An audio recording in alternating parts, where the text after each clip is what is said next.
पवन सिंह पे ही नहीं, हमारे इंडस्ट्री में जितने भी हमारे कलाकार हैं, जितने भी हमारे भाई हैं, और आप लोग के पता बा कि हम ज़्यादा ना बोली ला, हम सब भाई अभी आपस में प्रेम दिखा रहे हैं, प्रेम कर रहे हैं, और करना भी चाहिए, करना भी है, करना ही है। पूरा हिंदुस्तान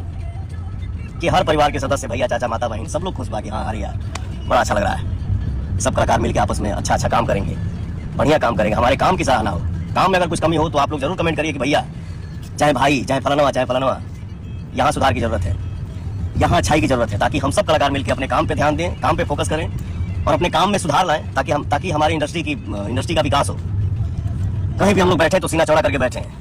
हेलो जी, नमस्ते, प्रणाम, आदेश, बात किया जाए, तब ना अच्छा लगी। अब हम तो ना बोली ला, पूरा हिंदुस्तान, भोजपुरी भाषा जहाँ भी बोला जाला, सुनल जाला, देखल जाला,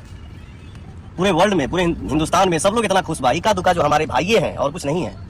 सब हमारे भाई हैं। कुछ भाई लोग के जे क्यों यूट्यूब भी चलावता है, हम तो यही सोचा था नहीं कि ये लोग के कब के करा पर गर्व महसूस होने लगा था, कब के करा चलते ये लोग के शर्म से नाक कट जाता है। महान हो तुम लोग यार, क्या बोलूं, तुम लोगों के मुंह लगना और 10 किलोमीटर पैदल चलना वही बराबर है। लेकिन फिर भी लाइव भी ज़्यादा देर के ना रहनी, हम ज़्यादा देर के नहीं की, सॉरी। लेकिन जाते जाते हम ये कहब कि आप लोग भाई हो, भाई ही रहोगे,